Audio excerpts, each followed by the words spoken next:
Hello and good evening. For All Mankind, Season 2, Episode 6, Best Laid Plans is over.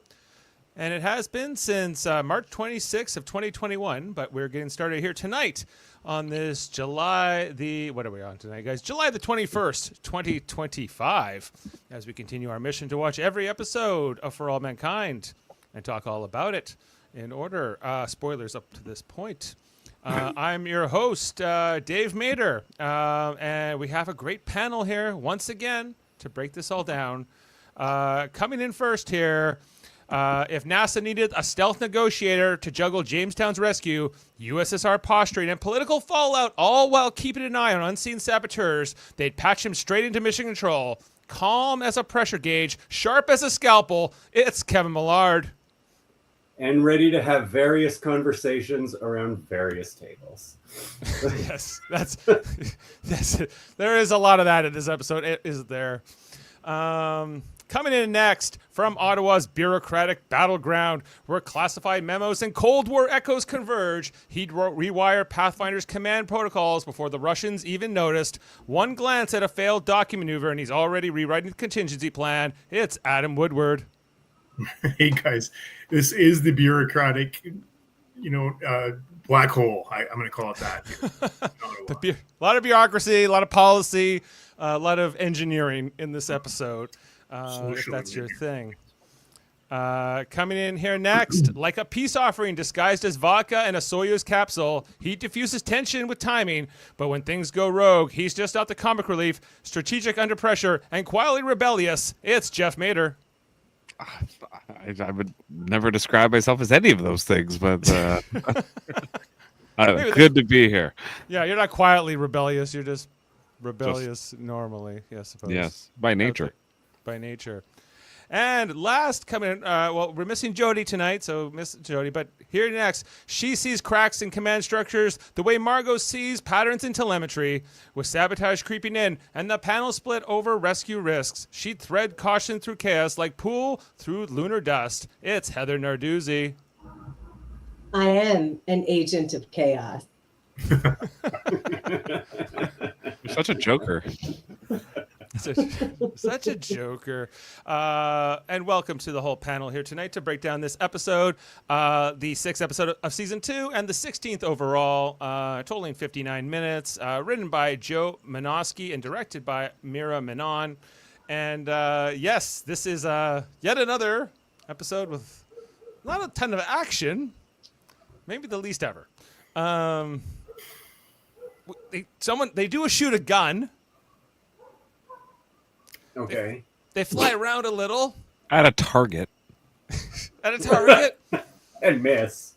There's Got some Maggie's piano rolls. playing. There's some late night engineering, everybody. Hold the phone. What That else? might be the most. That That I liked. That was the most boring scene. No. Pam and Ellen, they're gonna go out. They're gonna really do it. And Ellen wants a divorce from Larry. And we're going to see where that goes. What else happened in this episode? The Russians Kelly asked Ed and Karen why they adopted her rather than have another baby. Yes. Kelly, the adopted. And she says, so I was your Band-Aid. And Karen says, no, you were a heart transplant. And I said, whoa, that's fucked up. Yeah, that's not better. Yeah. Not good. Karen and Ed Baldwin continuing their streak of being the best parents on earth. Right. We find out that they adopted Kelly and when they were going through a pretty rough patch in their relationship and their marriage. So I don't know. Maybe having a rough time in your marriage, throw a baby at it. Right. Nothing fixed. Buy a baby. Yeah. Buy a baby. One of them Vietnam babies. That seemed a little weird the way they phrased that as well. Anyway, I got to tell you, fellas, I'm pretty optimistic about this show, and I like it even when they're setting the stage. This is, I think, my least favorite episode of the series so far. Obviously, I loved Pam and Ellen, and I thought the conversation that Ellen had with Larry was very well done and emotional. And of course, I got choked up, but we'll get to that when we get to it. And I just think overall, I know they're setting the stage, but we're ready now. Set the We're stage. ready. Let's go. Let's have 6 the action episodes of scene. setting the stage. Mhm. Okay, it's been. I was like, this episode could have been half an hour. This episode could have been a lot shorter, even if you need all these story beats. You know, a little like less coverage, get to the point of the conversations, maybe move the story along a little faster. Was sort of my feeling on it. Anyone else got a divergent view, or we all? I don't have a divergent view at all. This episode was far, far too long. I could not. Like, I rarely do this, but I actually paused it to see how much time was left because I was getting like, and that was still 20 minutes to go. And oh my god! And Jody, who's not with us tonight, expressed his. There was boredom with the some good episode. parts though. There was some good parts. I think there was definitely some good parts, but there were some sections that I think were forgettable, for me. And like, you know, there's that scene there was like the teaser scene from the end of season 1, like that post-credit scene that we finally see in this episode with the sea dragon launching, you know, from the ocean. But that great tease from season 2 or the end of season 1, I guess, I don't know, it didn't feel that exciting in this episode. No, because we saw it already. It was cool to watch again, but it was 30 seconds. Yeah, it was 30 seconds. There's the Gordo and Tracy and what's the other husband's name? Sam. I Love did triangle. like that scene. I thought that was really fun. That was the best scene in the episode, and that's Yeah. sad. Yeah. I don't think we've seen it. It's a lot about this Apollo Soyuz, or is it Soyuz Apollo? I don't know. We're gonna figure that out, I suppose. And working with the Russians, we do get this new character in this episode. He's the Soviet space guy. And his name is Sergey.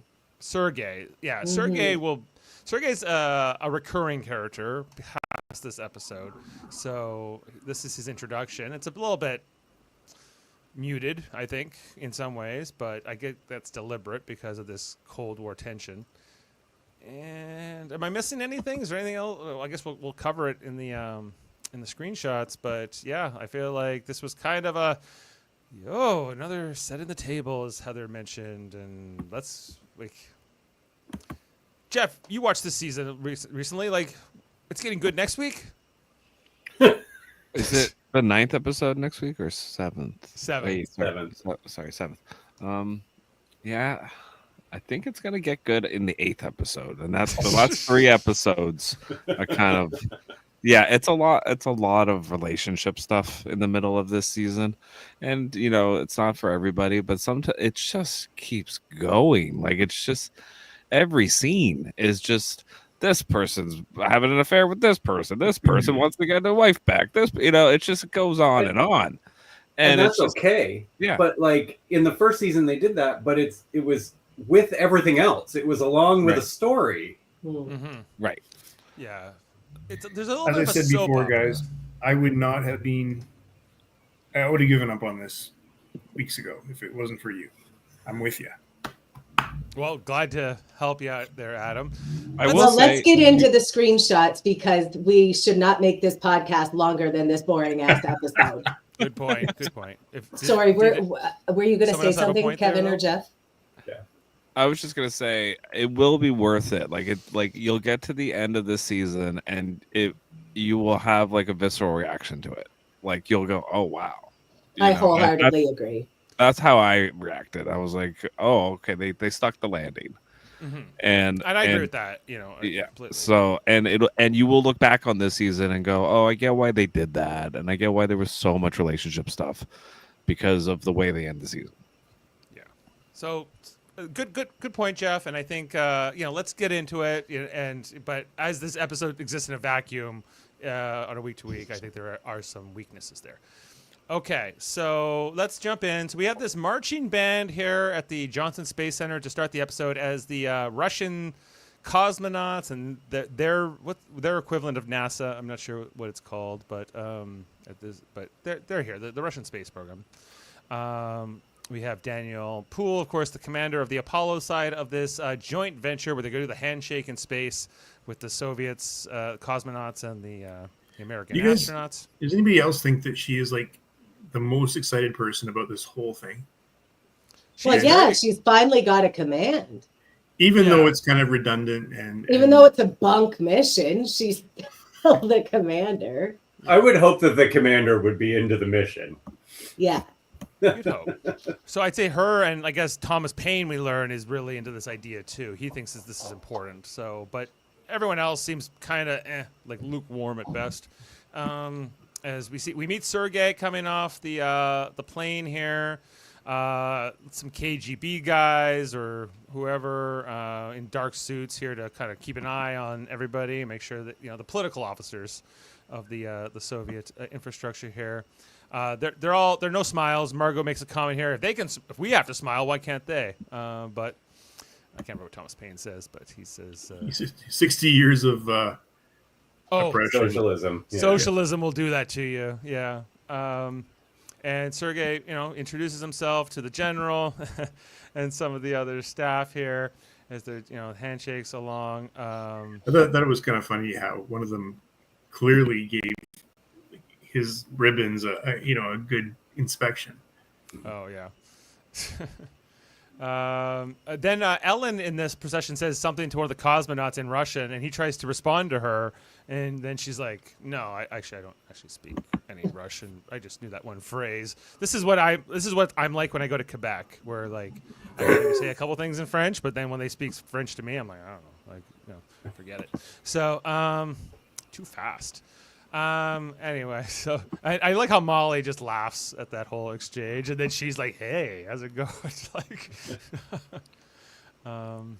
anyway, so this guy, this one cosmonaut and Danielle, like throughout the episode, they'll get to know each other more, but this is kind of the beginning of that.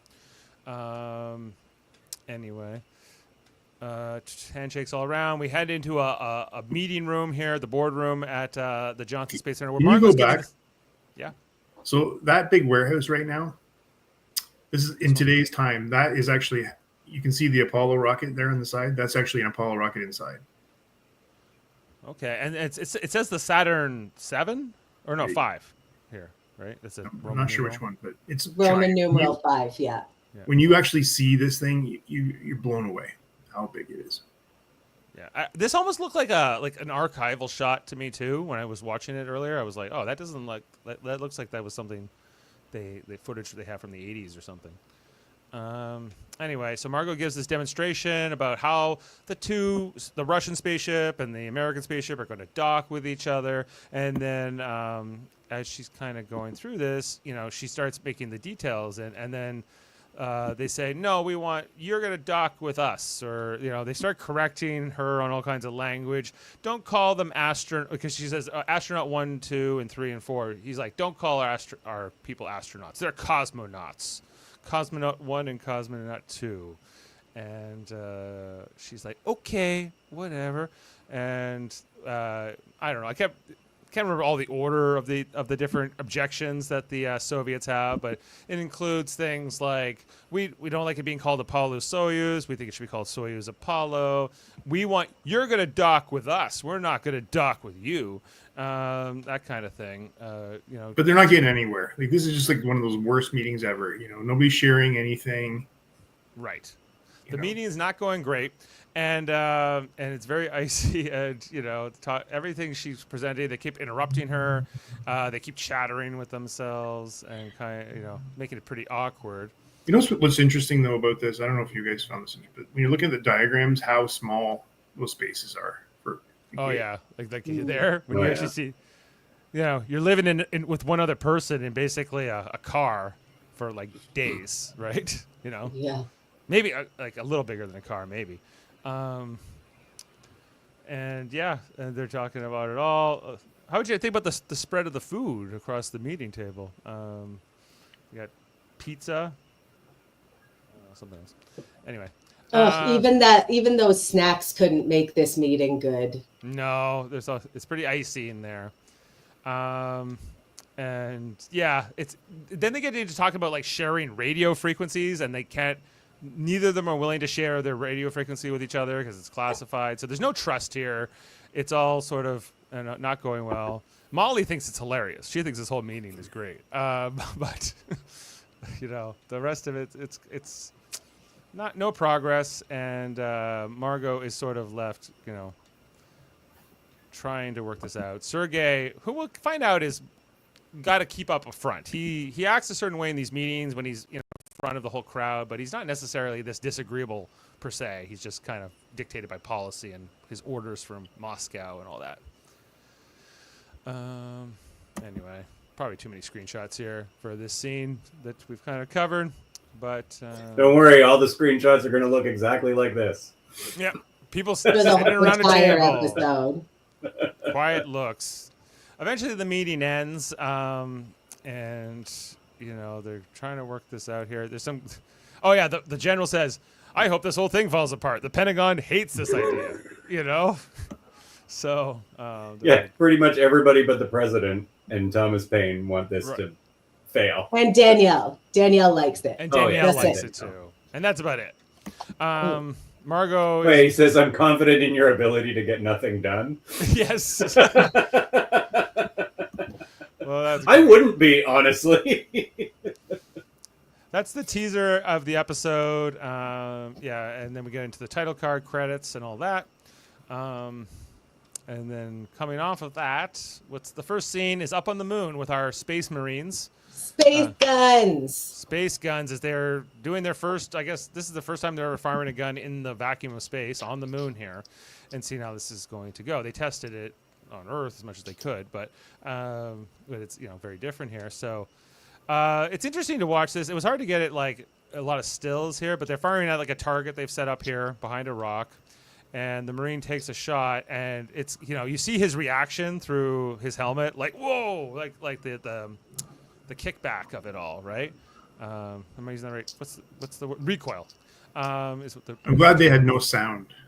Yeah, I also agree that they have no sound. I like that because all the space shows pew pew and like everything else, and of course there would be no sound in space, but I really like that about this show, and I believe I mentioned it when we watched the first episode, that I noticed right away they had no sound when they were out in space, which I thought was really cool. Like you said, Dave, nobody does that. Everybody has pew pew, beaming sounds, tractor beam, right. And the ship will make engine sounds and whatever.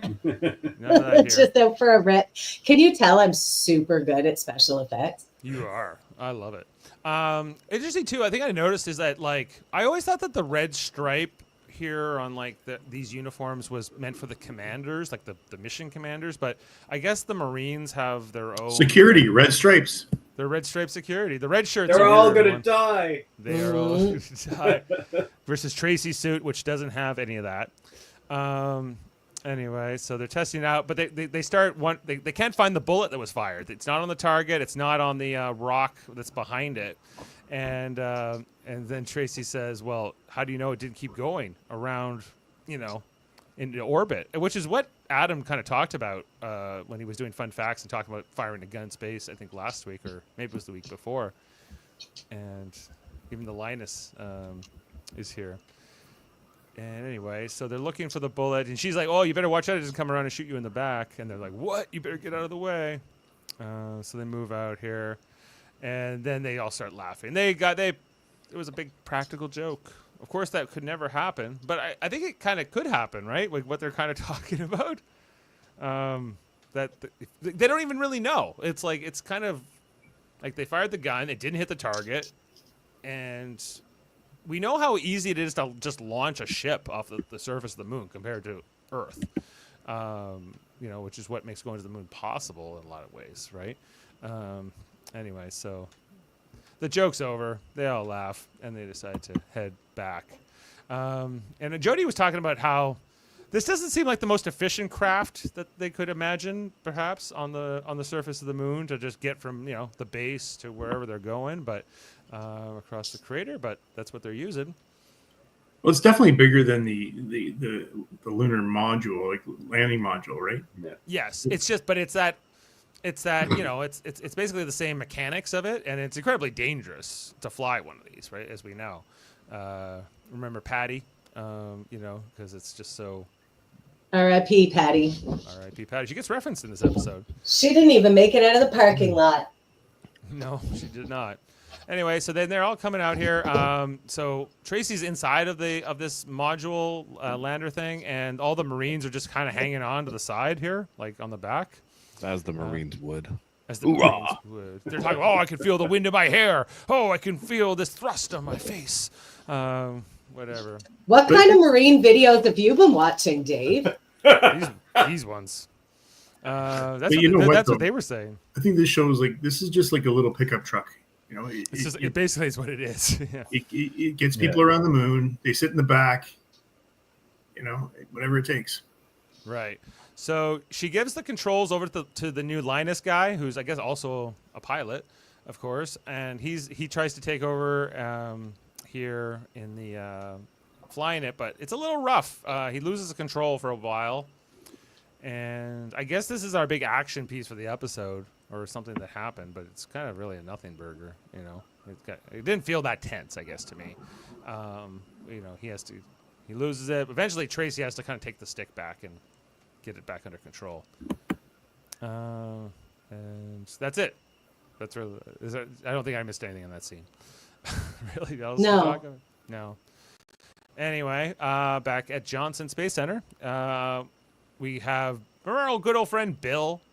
He's talking to the engineering team about, okay, we have to completely redesign our docking system to try to appease the Russians. And this one guy puts his hand up, says, how are we going to do that without any schematics and without any kind of information? And he's like, I don't know. You're going to have to figure it out. This is coming from the bosses up top.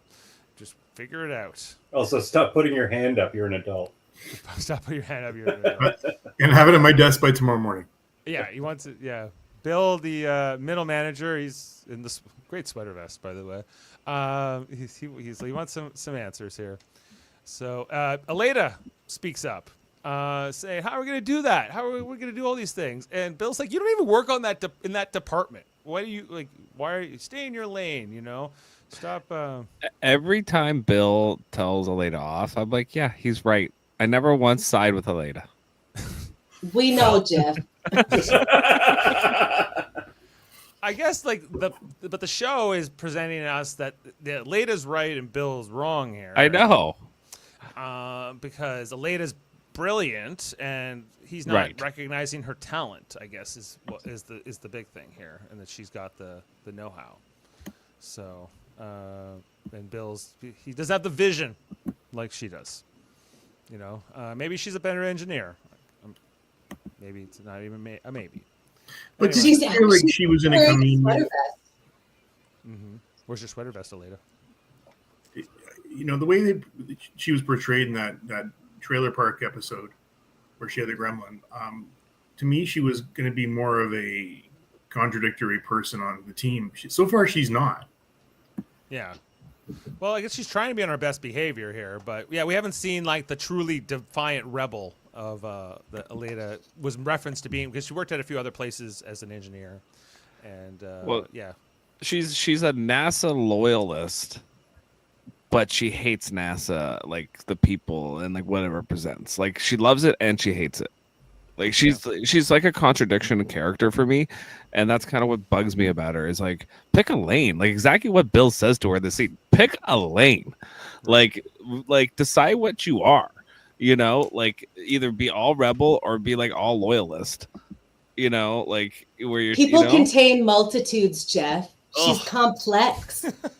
Yes, this is the way they wrote this character. It's just like, I want to be on her side, but the writers make it impossible. It's like a different writer got control of her each episode. Was like, no, I'm going to take her in this direction. No, next episode she's going to be like this, and it's just like, oh, like just. I think that's actually true because they have a different writer all the time. So they seem to write her differently. From like to Adam's point, how she was presented in 2 episodes ago feels like a different tempo. Okay, stop. Was that only 2 episodes ago? Something like that. 2 or 3, yeah. Oh, it was 10 seasons ago. Make with the space guns. Let's go. Let's go. Let's get her. Anyway, so she starts working on it, and then we go over to Margot, who goes to Thomas Paine and says she's pissed off about this whole Apollo-Soyuz thing. She wants the thing axed, make it go away, and Thomas Paine's like, no. She's like, you could tell the president, like the president wants it. And she goes, the president already forgot about it, referring to Reagan. You could definitely talk him out of this, but why don't you? And he says, I want this to happen.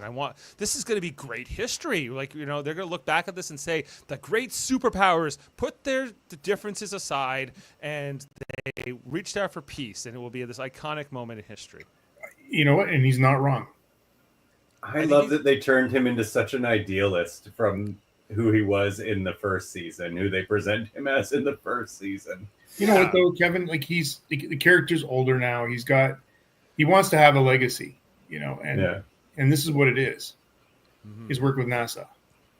Right, and globally, and I like The Shining City Upon a Hill. I can't remember what that was a reference to. It was an episode. It was a For All Mankind episode. But in history, you mean? Yeah. In history, it's about Boston, with the Puritans. Okay, and can you meaning what? What does it mean? Meaning that we're going to be the standard for morality and truism and just the right way to live, basically. Virtue and all those Virtue, things. yeah. And that was one time a thing in the United States. They cared about that. Yeah, at one time. Believe it. So anyway, so maybe Thomas Paine is a bit of a Puritan here, and he wants to set an example and strive for an ideal. Even if it's hard, right? And so Margot, not happy, but sort of accepts this answer, and and he's also her boss, technically. So he kind of gets her going here and says, figure it out, work it out. So she's back on the case. That's your job. That's your job to figure out. So leaves Margot to work it out. Back at the Baldwin residence, Ed's having some cereal. On the couch, we got Kelly writing her essay on this old Apple. I think it's an Apple computer. Karen looking on in the background here from the kitchen as they're launching the Sea Dragon, which is bringing, I guess, new plutonium for the nuclear reactor at Jamestown. This is the post-credit scene at the end of season 1 that we talked about, that we get to kind of see it. Now, we heard Ed and Karen talking behind in that teaser, but now we see this perspective from the scene. We never heard Ed chewing Fruit Loops or whatever it was in that teaser scene, but this is how it plays out. And it's heading on up there. And I don't know, Karen's skeptical of it, but I feel like they kind of jammed the scene in here because it doesn't feel like Karen really would care too much about plutonium with everything else she has going on at the moment in her life and her transformation. We saw her dancing last episode. Anyway, but we see this distance here between Ed and Karen's going out, and she's not really necessarily Ed's kind of feeling a little something there. There we got Kelly, who's writing her essay that she has to write for her application to get into the Annapolis Naval Academy, which is her dream here. And she asks her dad, Ed Baldwin, hey, what did you write when you went for it? He's like, I don't know. I said I wanted to go and change the world or something. Like, just write with that or something, And she's, thanks, Dad. Thanks. Yeah, I love that she called him out, right? Like, she was just like, thanks. That's real helpful. Like, yeah, exactly.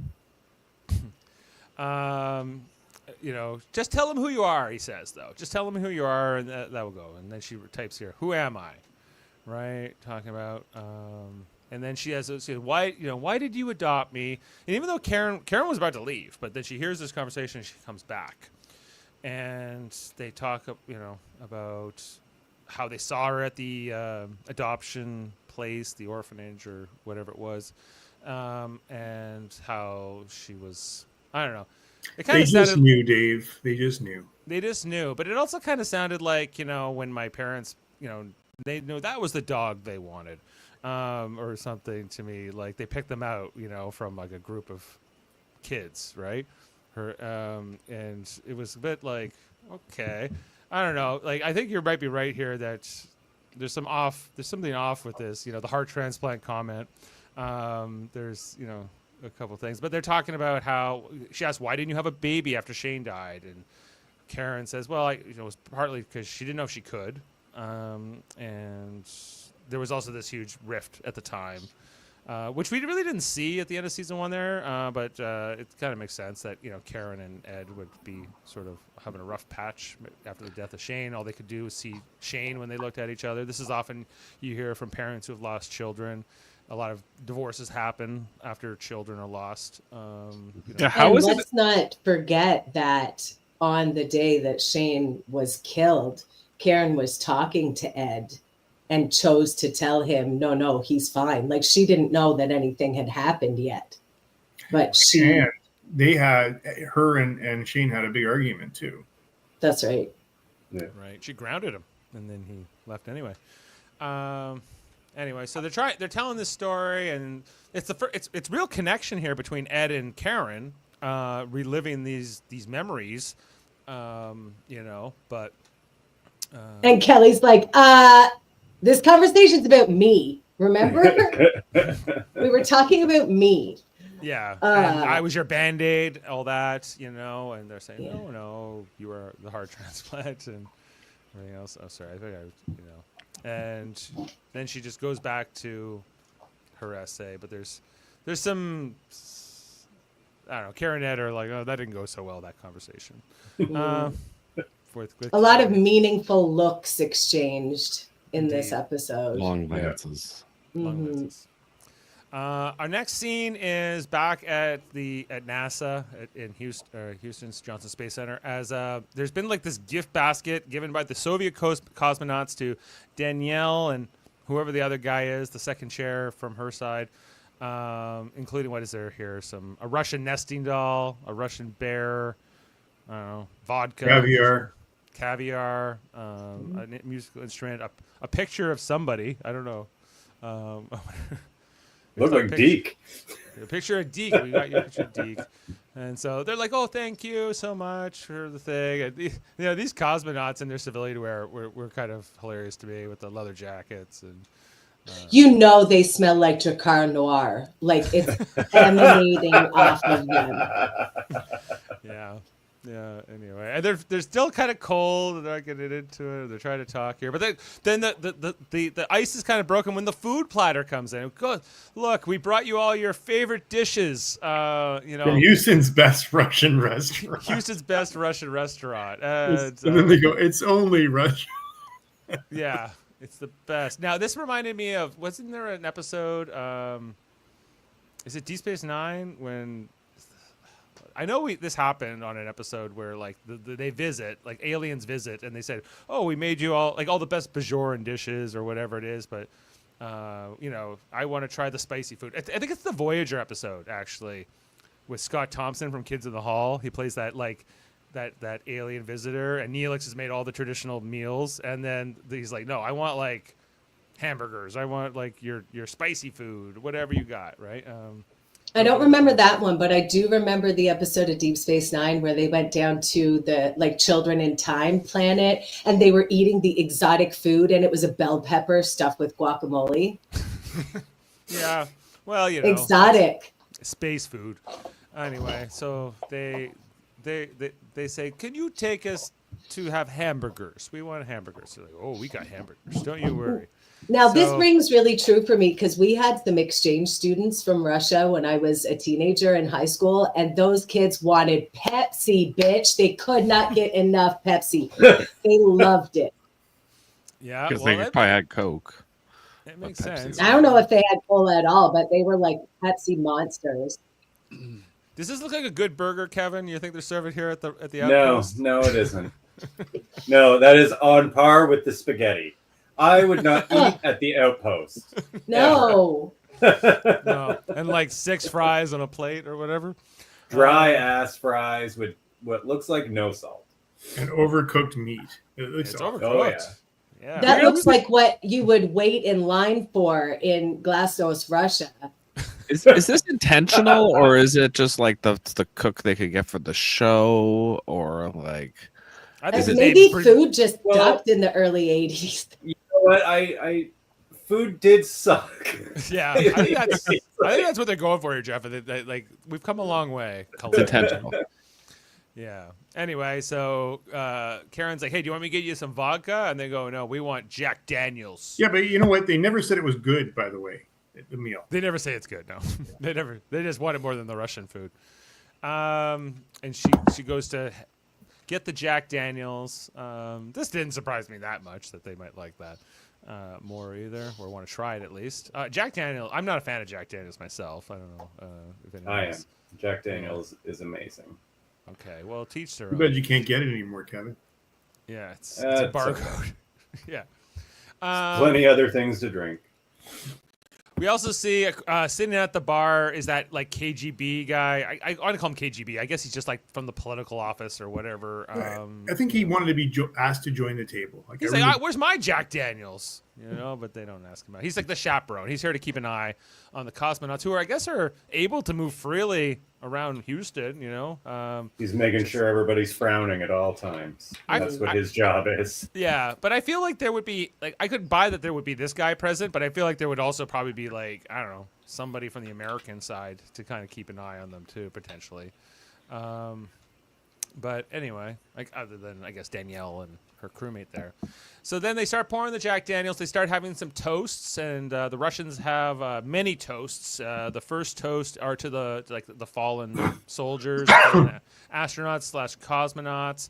They toast to the dead cosmonauts who have died in different launches on their side, and to of course Apollo 1 and some others who have died, and Deke and some other characters that we know. And women, they toast to women as a whole. They toast to women. All women get a toast. I don't. Yes. Did we get to the third toast? Laika. Do they toast to Laika? That's later. They talk about her, but that's later, is it? Yeah.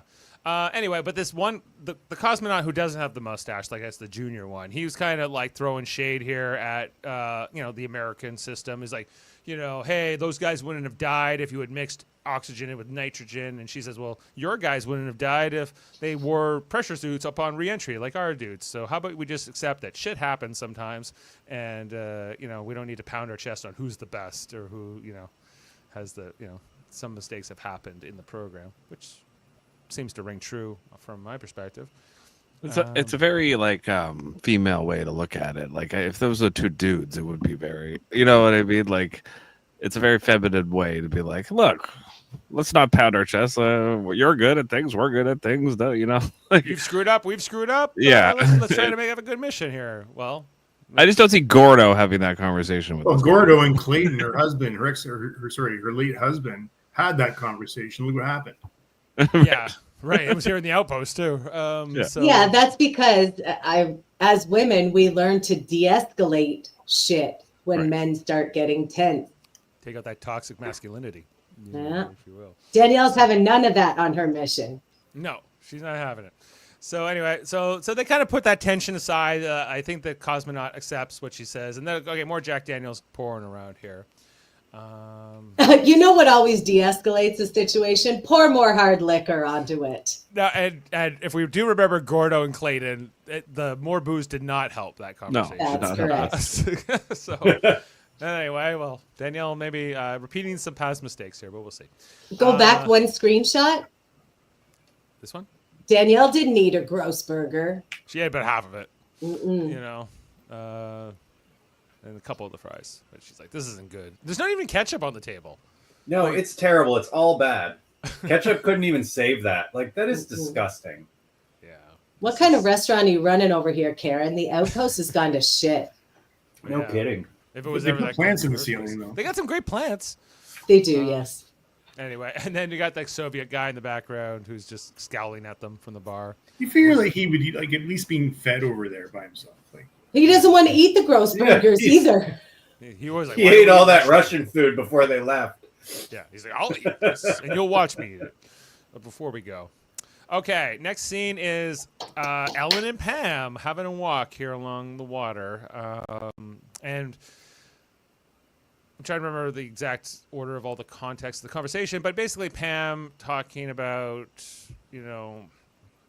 where do we go from here? Like we saw that them hook up in the last episode, and and Ellen is they're happy, but they're trying to figure out what to do next here. Pam talking about how she doesn't know if she can trust Ellen anymore because Ellen broke her heart and betrayed her, and all these other things. And help me out here. I'm trying to just kind of get. I found Ellen pretty infuriating throughout this whole scene. Like, I really like Pam in the scene, but like Ellen is just like, well, because I want it. Well, I want it. I want and you. Then, right. I want you. And Pam's like, well, like, how do I know like I can trust you? And like, what? Like, you say things, but you do another. Is basically what she's saying to her. And Ellen's just like, yeah, but I do.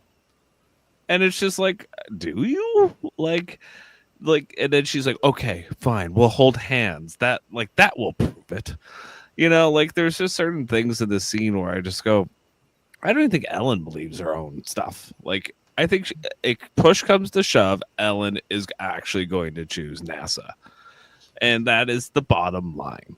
And I think Pam knows that, but she's also, and on top of that, she is having an affair, and that's also a moral thing that she's dealing with, right? So I do like that line where Ellen's like, I'm just trying to figure what this is. What is this? And Pam goes, this is an affair. Yeah. Yeah. Like I side with Pam like 1,000% throughout these scenes, and it's like I don't even see it Ellen's way at all. I don't know what Ellen is. Ellen like, don't tell me because you guys know, but is she gonna really leave NASA? And like, this is what is very interesting. Is like, this is 1983. Like, things were not like they are today, and I'm talking about in terms of acceptance and not only that, it's a Republican government under Reagan at the time, and it's Texas, for crying out loud. They still don't like things like that down there. So it's like I don't know what she's doing either. Like, she's got a great career. She made her choice 10 years ago. Yeah. Like, I feel like she's messing with Pam. I'm not loving Ellen right now. She says to Larry later in the episode, she feels stifled and smothered, and whether she's going to follow through or not, I think in this moment she truly believes she's going to leave it all behind for love, and her and Pam are going to live happily ever after. Pam, I don't think, is so sure. Right. I agree. I think Ellen is sincere in this moment that she wants all this, and she's willing to give up her career and her life and those things. Good there? But I think Pam has been on this ride before and kind of knows where it goes, potentially. But people change, people make other choices. Like, it's so, and she loves her, so she wants it. That look, Dave, right there on the screen is a look of mistrust. I don't trust you. Yeah. It just is. Like, it's all over her face. And Pam makes a lot of good points. She's like, you're a public figure and all these other things, and I don't want to be seen holding hands with you. I don't want it in like a newspaper or so. I don't want my current girlfriend partner to find out that way, And so she's like, so I'll leave her for you if you're serious. And anyway. And the other thing Pam says is about the Reagan administration, like to Adam's point, that this is like, remember the time and place and where they are, and I guess the social circles more specifically that Ellen is in, and Larry and all that. So anyway, that's. But Pam's already an out lesbian, right? Yes. Just so that part isn't as hard for her, but were she to be out with such a public figure, that's going to change everything for her. And she already knows that Ellen has left once before because she couldn't handle the thought of being out and trying to continue this career. Not because she didn't want to be out, because she wanted to. She chose her career because she couldn't have both. She couldn't be out and have the career. And so that's the whole crux of the conversation here for me. It's not about whether or not she wants to be out. It's whether or not she wants to leave behind NASA, which they don't really talk about in this conversation. And it's kind of like the whole point of the whole thing is that she kind of she's trying, like, she's being unfair to Pam, exactly what Adam said. Like, she basically, like, instead of saying, "Oh, I'll hold your hand," or like, I don't care who knows, what she should have said was, "I'm leaving NASA. I'll go get a different job somewhere else, you know. I'll become a pilot for something. I'll become a pilot, whatever, you know." Yeah. And then that would have been, I think, more of a gesture of, I'm leaving this all behind. Don't forget, Ellen comes from an incredibly wealthy family. She'll be okay, you know. Well, her family might disown her. Well, if she were out and had a I don't know. girlfriend. I don't remember how her family is on this issue, But or not. But yeah, like, she doesn't look exactly happy. I think she's like feeling like a very big third wheel at NASA right now. She's not like, what's your job exactly? She's sitting behind, like, in rooms. Thomas like, Paine's assistant, basically. Yeah, and she's not. I don't think she's like all that fulfilled in her job, and that I get. But right, she's kind of in the particular place she is in her career right now, which is kind of like a transitional moment in her career. You know, it's not necessarily the most glamorous. She's not going to the moon right now and all those other things. And I agree with Jeff. I think she wants both things. And I think it's just about, you know, I think right now in this moment she's saying, I want Pam more than I want the job. And Pam's going, no, I don't think you do, but I want to believe that. I want to believe you're telling me the truth, you know, and that this is going to work out and we're going to live happily ever after, right? So that's...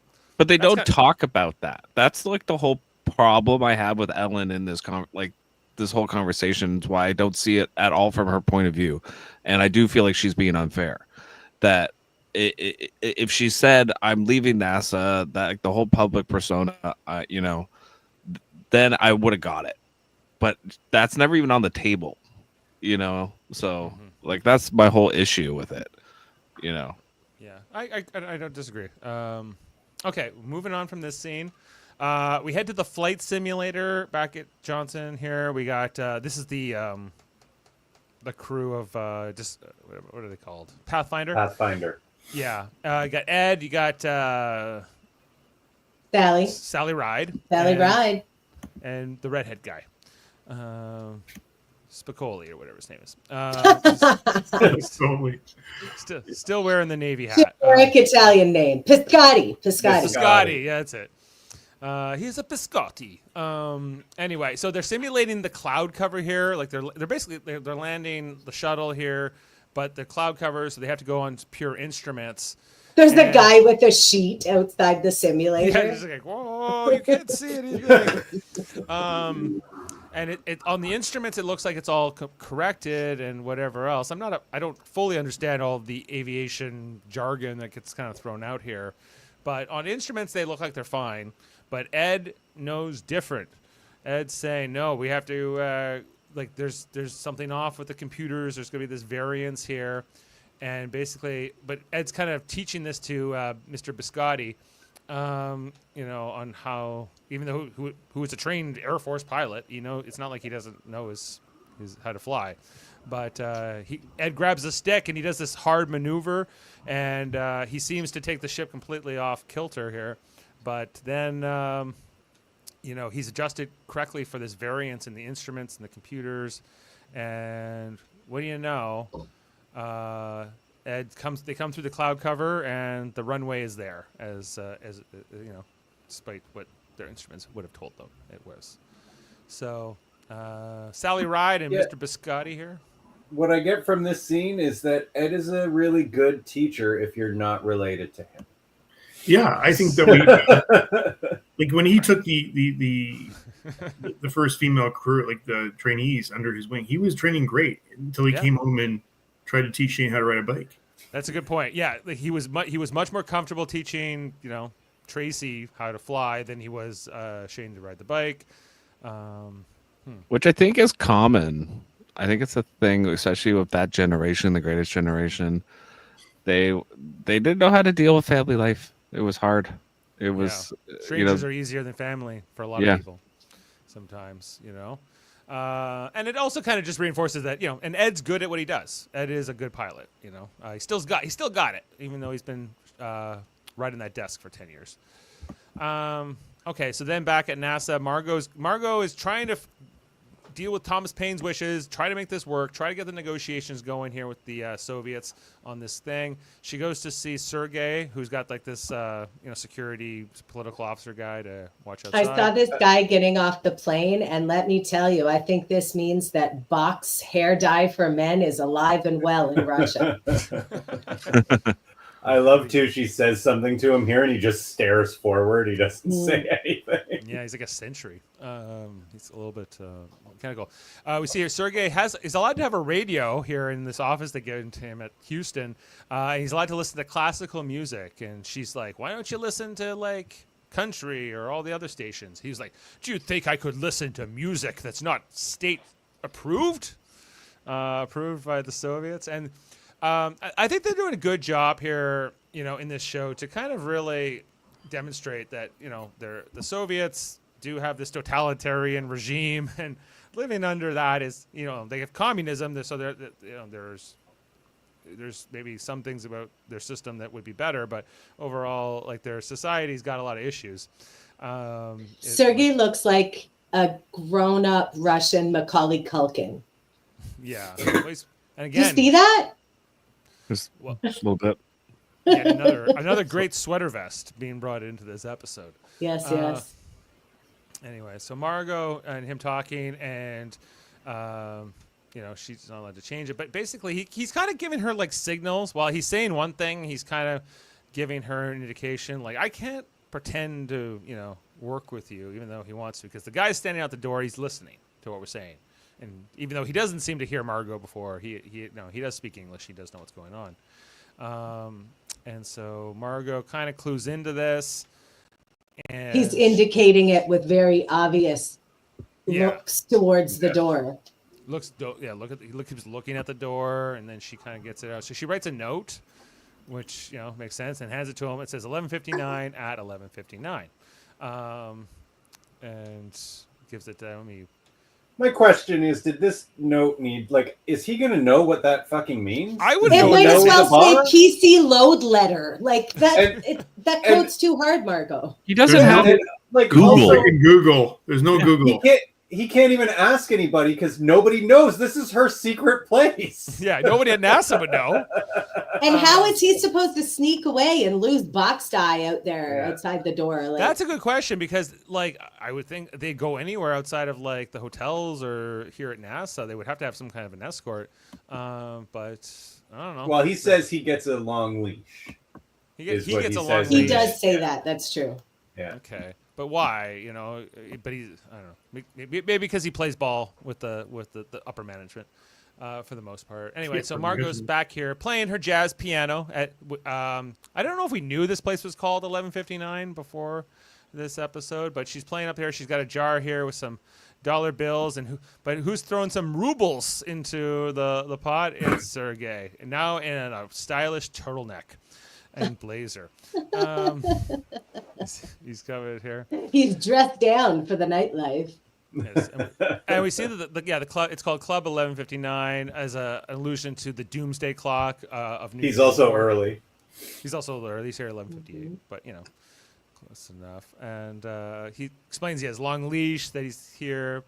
And she asks if anyone knows about this place, and she says, "No, this is my secret place. This is where I come to play piano, and I don't talk to anybody else." I guess Molly knows she plays here, but that's about it. Molly forgot that. Her and Wayne were smoking the jazz cabbage, and they forgot altogether after that they had seen Margot. Most likely. Anyway, so this conversation with Sergei and Margot, and trying to figure out how they're going to solve this docking issue and work past this, and who can do what. They're having a couple drinks here, and then as she's explaining the name of the place and what the coaster means and the nuclear fallout.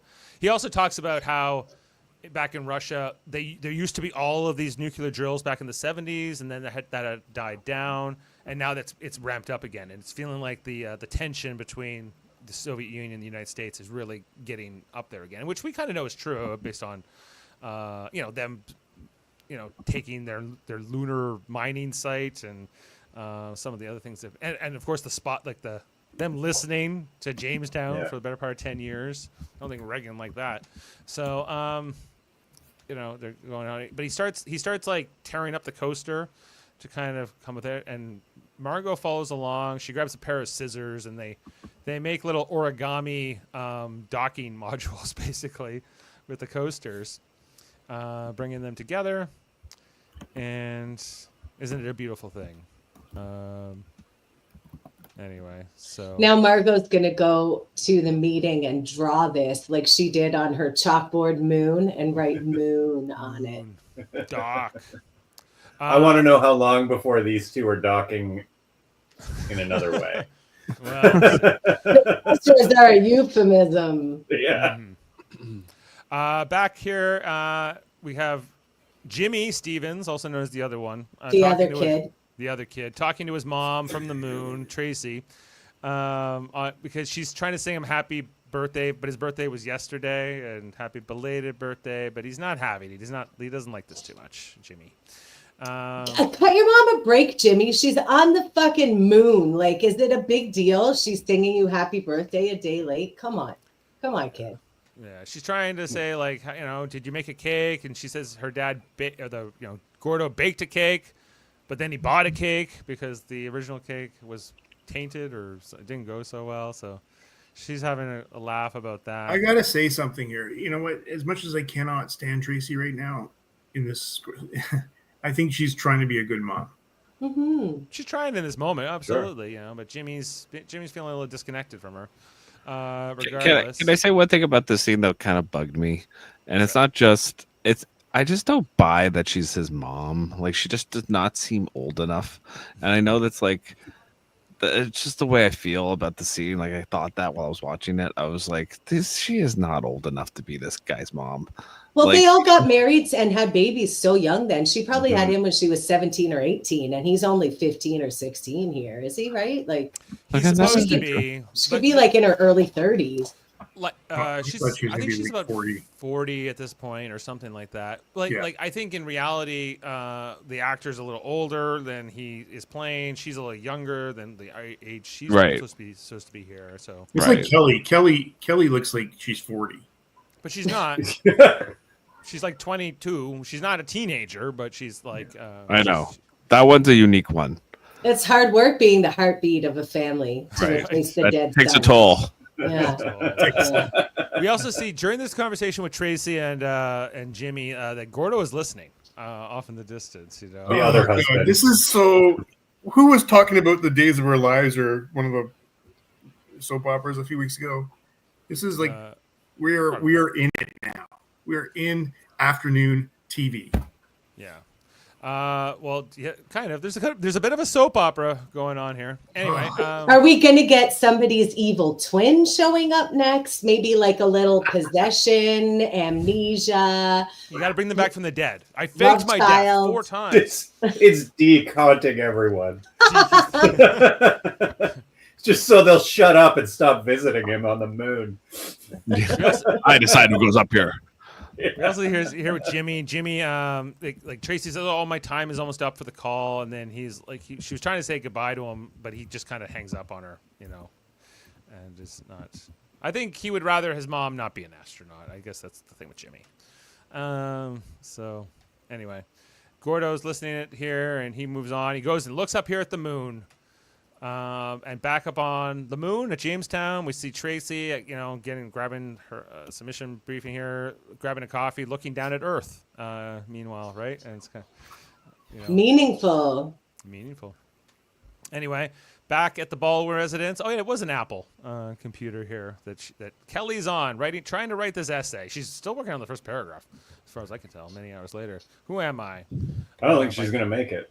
No, it says the obvious answers are that I am Vietnamese American. I am a class president of Houston, Texas High School. I am the genetic daughter of people I never met, from a land I never knew. I am adopted daughter of American heroes who never let me stay out past 10. Well, okay. How is Karen an American hero? Not that I just don't understand. I can understand the Baldwin part, but where's she runs the outpost, Jeff? Right. Where she serves delicious burgers. Right. She's making sure no one ever gets a decent meal. Right. cover. So this with typing on the computer is giving Doogie Howser, MD. Yes. Oh my indeed. God. Yes. Good callback. Beep beep boop boop beep beep beep beep boop boop beep beep. Like in reality, she's probably like Karen is probably more of a hero. I get that, but like in your like paper, I'd be like, wait, what? What did like? If it was Gordo, I'm the and adopted Tracy, daughter of an American hero and some lady. and some lady that Sells runs burnt that burgers. serves some Burger lady. questionable burgers.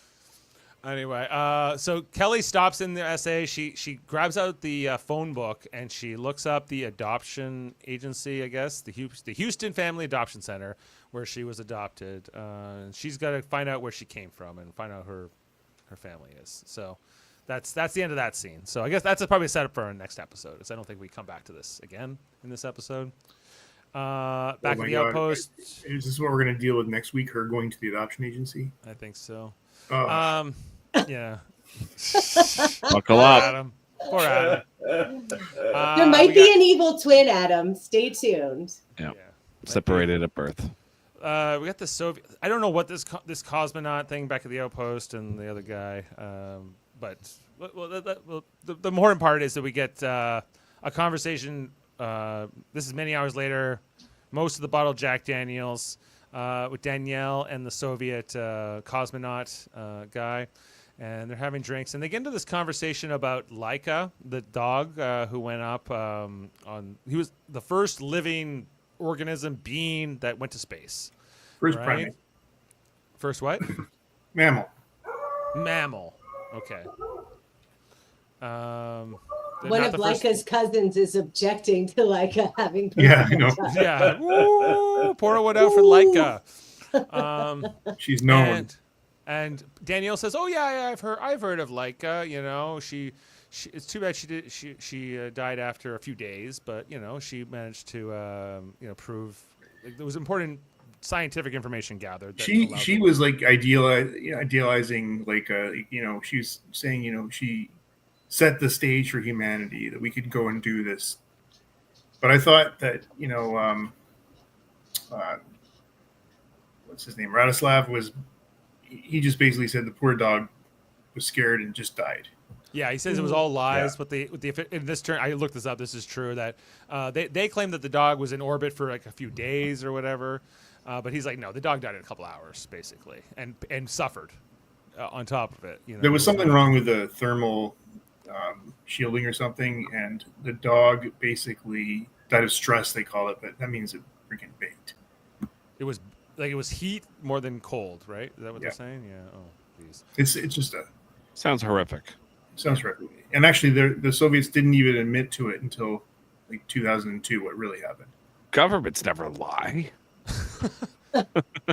Why would they lie to us? Why would they lie about killing a dog? Nothing to see here, or what? There are no files out there. They're all. It's just move on, everybody. Anyway, I thought that it did a lot to humanize. What do you say? His name's Radislav, right? This cosmonaut. This is his last name, I think. His first okay. name is... But there is this bonding thing. But Danielle kind of makes a point that there was still that sacrifice did have merit. I guess I don't know if dog didn't sacrifice anything. They're anthropomorphizing. This whole speech by Danielle is infuriating. It's nonsense. Yeah, it's just nonsensical stuff, and I'm just like, what is this? Like the whole scene, I'm like, what is this? Like, why are you even trying to justify this? Like, and poor guy just misses the dog. He's like, he held the dog for a few minutes. Yes. He's like, we killed a dog and we didn't. He was very upset. He was like, we didn't even have a plan to bring it back. Like, no, we killed the dog and we lied about it, and then we told everyone it was fine. So anyway, she's like, but she loved her humans. It's like she did it for you. I was like, she shouldn't have. They sent her up into a oven above the earth. She loved her humans and they betrayed her. Betrayed her. Yeah. Well, they have a toast for Laika nonetheless, and there's a bit of a moment here with Danielle and the other guy. Anyway, and the Soviet guy is looking on from the bar, still pissed off, still having cigarettes, still drinking. He got a drink though, finally. he got a drink. So, but he's not happy. We're not here to be friends, even though this whole mission is about shaking hands and being friends. We're not here to be friends. It looks like he's enjoying some Jack Daniels as well, though. Not Yes. vodka. Not vodka. Not state sanctioned. Sorry. Okay, next scene is back at Johnson Space Center, where I guess this is like probably 1 a.m. or something, or 2 a.m, where Sergey and Margot have come here to keep working on their docking system. But who's sleeping here in the module? They would be working on it if Aleda wasn't there, I'll tell you. And she goes, "Who's there?" And it's Aleda, which Margot pronounces Alida. I was like, "You don't even know how to pronounce her name?" Anyway. Long story short, are you working on something, Aleda, that you're supposed to be working on? Margot says. She says, no, I'm working on everything else. I'm trying to make everyone else's work better. And Margot's like, I'm trying to work on this turtleneck, girl, so get lost. Exactly. I'm not too drunk. Oh, yeah, I am. But they show Aleda like their idea for how this docking system can work. That can be, sort of, it's kind of, what do they call it? Androgynous, basically. There's no male, female. It's basically so that there's no dominant part of the module. And they show it to her, but she says it's good, but it's not going to work. You're going to have to refine it, right? And Aleda working with these two, like Sergey and Margot, are two of the most brilliant minds in their respective countries for space technology, and Aleda's right in there, even though she's like a junior engineer, a bit of a prodigy. Sergey here gives her a compliment. Never get rid of an engineer that wants to get her hands dirty.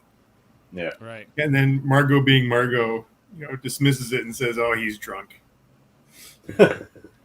Exactly. Anyway, he's drunk. I'm not that drunk. Okay, I am. Anyway, so they get into it and they start working on overnight. Blah blah blah.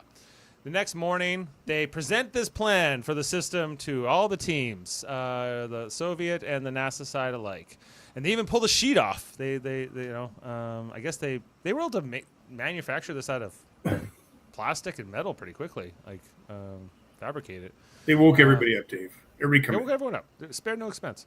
Aleda shows it off, and Thomas Paine looks happy. The general guy looks pissed off. Everyone else, the Soviets are like, okay, we can maybe work with this, And after, can you go a couple screenshots back? One more. Aleda's pleased. Next one. Yeah. Bill's mad. He told her to stay in the lane. Yes, he did. Well, she picked one. The top. The top lane. The front of the pack. That's what happens when you go home, Bill. Don't leave the office. Look how many pens he has in that pocket. It's very well protected. Pocket He's an protected. important man. Yeah. Anyway, so then Sergey is with this. He kind of says, "Okay, our radio frequencies are this, right?" And he decides to hand it over. And then his people are like, "What are you doing? You're giving her radio frequencies." But then Margot reciprocates and gives hers, and they got progress here. Like they're starting to work together. So isn't that a fine thing? Anyway. Back on the Moon is next, where we got Tracy at the grave of Deke. Another Deke confessional. What did she confess here? Who cares? That he I had a don't bad even haircut? remember. Yeah. She talked about him having a bad haircut. She talked about him being perfectly preserved. You He's were not tough like, on me, or was that last time? I don't know. Yeah, I don't know. I'm not going to dwell on this for too long, but Not a good scene. it's not a good scene. It doesn't. Like, it he's doesn't- dead. Get over it. We're over it. Yeah. I don't think it's a good sign that literally none of us remember what she said to Deke. No. I think this is where I looked at the time, Heather. It was like 20 minutes. This scene didn't because I feel like we already had this scene, and this is just a revisit, and it felt. I like- watched this an hour ago and I can't remember what was said. Tell you the truth, I forgot because they didn't show Deke's grave for a while, and I'm like, who the fuck is she talking to? She got that space psychosis. Right, I'm like, these Stevens, they go nuts in space. They'll do. They just keep sending them up. Well, speaking of which, those who are still back on the ground, including Gordo, has come over to the mansion here of Tracy's current husband, Sam. It's quite the fancy. Oh my God, we're swanky only place. here. Okay. You can't check the time remaining on the podcast app. I'm trying to get through it, guys. Anyway, Gordo is looking at what was the book? It doesn't matter. Plutarch. Okay. And Sam's like, yeah, I read that for fun because I'm smarter and better than you and richer. Yeah. I don't know. This is the first scene we've had with Sam, and he seems like a jerk. I don't think he's like a jerk. He's just like I thought he was very pleasant. I don't understand why. What's his name was there? Gordo. What's the point? This is like again. We're back to soap opera time again. Yes. Go on. Ridiculous. Anyway, well, Sam tries to be kind here to Gordo. He offers him wine from Thomas Jefferson, Jeff, which would be like 200 years old. I don't know if wine keeps that long. It does if preserved properly. It was made at the start of this episode. That's right. Like a fine wine. Anyway, I don't know. Like Sam's like, "Oh, go ahead." Oh, but he's like, "I can't watch you drink it. It's so expensive. I can't watch it." $1,500 for that glass. That's great. Yeah. All right. So finally, Gordo and Sam sit down. We go, "Sam, what can I do for you, Gordo?" And Gordo goes, "Well, I'm here to tell you that I'm here to get my ex-wife back, Tracy, your current wife." And Sam's like, "What? Come again now?" He takes it pretty well. He's like, "I'm going back to the moon, and I intend to win her back." Imagine a man that was the ex of your current wife was like, "I'm going to a deserted island where your wife is, and I'm going to try and get her back." Yeah, but does he look like this? Right. I think that is the bet that he ends up making at the end of the season. Who wouldn't want a guy with that haircut? Come on. Like, that's special. And that mustache. It's quite the Clean it up, Gordo. He's cleaning it up. He's got a David Crosby thing going. It's not working for him. Wayne wore it better. Anyway, so I don't know, Sam takes it pretty well, considering, I guess. But he's I could punch you in the nose, but I'm not going to. I'm not going to, which seems like the appropriate thing. But Gordo's trying to be upfront. He's trying to do the honorable thing and not do it behind Sam's back, I guess. I don't know if there's not like Ellen. Not like Ellen. Not like Ellen. I don't see Ellen going to see whatever her name is and say, "I intend to steal win Pam back from you." Her name is Blah. We've all forgotten it. Yeah. I think it's Lee's, maybe. Anyway. It doesn't matter. Doesn't matter. Anyway, so. And then they have this bit about Sam is like, Tracy does what she wants to do. She's a wild horse, can't be tamed, etc. And then that's the end of the scene. Well, no. Then Gordo downs the wine and says, "Thanks. I'll see you later, man." And I guess Sam's left looking nervous here by the end of it. We're meant to think that, Sam better watch out. Sam's the get nervous kind of guy. Getting nervous. Yeah, I probably would have gone with the punch in the nose if I had been in Sam's spot, but who knows? Anyway, where's this? Oh, this is the Ellen and Larry scene. Did you enjoy this scene, Adam? Yeah, this was okay. This was okay? This was good. Where they're talking about whatever. Oh, yeah, because Larry's like, "I can tell you're in love. I can tell you found somebody. You're glowing. Tell me about it," And like Larry and Ellen do have a very good friendship here, it seems. They're building a life together, Dave. Building a life together, But how do you define marriage? And then Ellen admits it's Pam. She, who of course Larry knows, and he says, "How did you even reconnect?" She sent her book to me. She goes, "Oh, she's a writer now, poet," and he goes, "Oh, that makes perfect sense." And Ellen goes, "What the hell does that mean?" He was making a joke about lesbians, Larry, that they're all poets and they wear flannel and drive Subarus, which is true. Ellen did not like it. It's not. So that's why, because they're at home. That's why she didn't like it. That's right. Anyway, but then basically, Ellen says to Larry, like, I want to be with her and I want to have a life with her and be out and everything else, and kind of drops this on Larry that they can't be fake married anymore. And Larry, Like, I guess he takes it kind of okay, but like he's He pretty does. upset. He takes it as well as I think he could. I mean, this is the end for him too, right? Mhm. Like Yeah. he has nowhere to hide. Yeah, and And they have been together for 10 years, and they got all this stuff going right, on. and in season 1, this would not have been his reaction to this. No, and Yeah. it wouldn't. Right, it makes a little bit more sense here.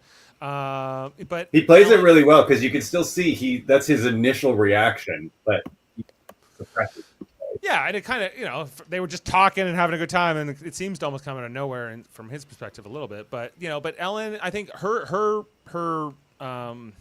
speech here, or like what she says to Larry about how he's not alone, like she's alone. Like he's had all these like romantic relationships and different boyfriends and whatever, and she's tried to find love out from like or something on the side that's not Pam, but it hasn't worked out. Pam is her soulmate, and and I really felt for Ellen. I was like, and I think that it really gets through to Larry. Like Larry is saying, okay, if that's how you feel and that's what you want, then how can I say no to any of that, and they have a hug, and says he'll give her the divorce, and they can move on and all that. But then so she heads out next. I can't remember where she was going, but Larry's left sort of and they're gonna talk later about it. I guess they'll talk more about the specifics. They don't have to do it like super soon, but She's going to buy a Subaru and a U-Haul, and she's going to drive it right over to Pam's house. Oh, there you go. But there's a kind of a look here from Larry by the end of the scene. Yeah. I know, like where leaves it a little bit. He's calculating how he's going to handle this. That's how I kind of take it from him. Maybe it's not quite. Oh, maybe he's not quite fully willing to accept this. Let's see. Anyway, and then the final scene of the episode, we're here, is now Danielle and her crewmate here. They've arrived in Moscow. It's kind of a dichotomy, like from the opening scene of the episode, which was in the daytime with the Soviets arriving in Houston. Now here we are in Moscow, and it's nighttime, and there is no in Star City, USSR. There's no like band here to play to welcome them. There's no political thing. It's just dark. There's a bunch of guys with guns. It's very ominous, and just like 5 heavily armed people out to meet you and nobody else around anywhere, and they get like roughly handled and searched. Right. Not the vibe that you want. Yeah, Ellen did not enjoy this frisking. I can tell you that. I can read it on her face. And yeah, like we see like there's some shadowy figure here in the background, just like having a smoke. Can't quite see their face. And, classic. Yeah, that's what they do. I watched this back a couple of times because I couldn't remember if we were supposed to know who that is. We're not, right? It's like the mystery smoking man. Yeah, it's like yes, exactly. So that is the episode in screenshots. We went through the plot. Sorry, I tried to get through it as quick as I could. So anyway, that's everything we saw. Was it riveting? Did a good job. Thanks, Adam. How about you give us the fun facts? Well, there's no. First of all, let's show the picture of Leica, because Leica's a kind of a cute dog. It's just okay. Give me a sec. We really did chat about it, but it's a sad story because back in 1983, there was a perception, and Danielle told it right, is that she six days in space and but then was eventually euthanized because of that. But in truth, she died a very hard death for a dog, even a dog. I think it's terrible. So, and that came out in 2002. But there's like a little puppy that went to space. And got cooked. Yeah. Unfortunately. Sad. But okay. She loved her humans. She loved her humans. She did it for them. And she was selected amongst all the other dogs. All those other dogs weren't as lucky to go to space and get baked. I don't. Guys, can we stop with the cooking jokes? Like, I can't handle it. It's too much. R.I.P. Leica. R.I.P. I wasn't even trying to make cooking jokes. So, as we know, this is a homage to the actual 1975 link up between the Soviets and the Americans.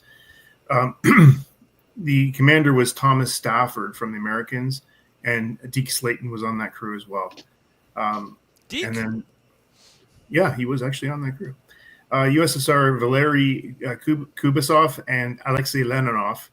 The mission was a cultural success, and Stafford and Leninov become friends and remained so until his death and Leninov's death in 2019.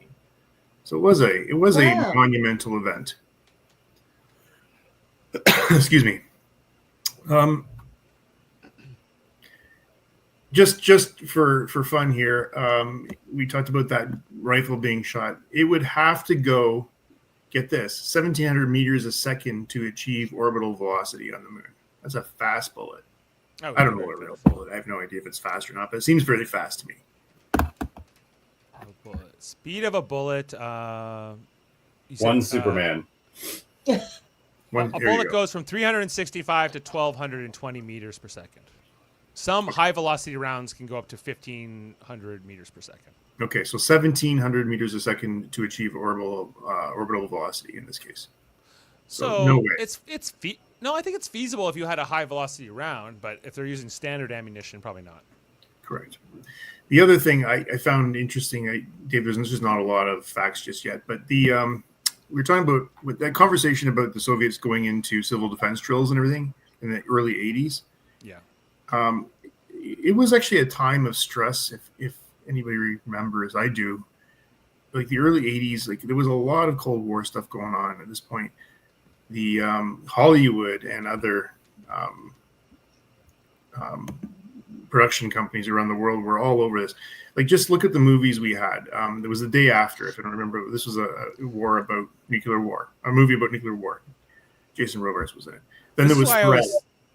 Right. That was the one that Reagan and whoever the Soviet guy was, like Reagan watched the movie like the day after. He's like, we need to call this whole Cold War nuclear holocaust off. It's going to be really bad. You know, Yeah. Like, you need a movie to tell you that. But listen, like as a 12, 13-year-old kid, like watching Threads in The Day After, I was like terrified of these.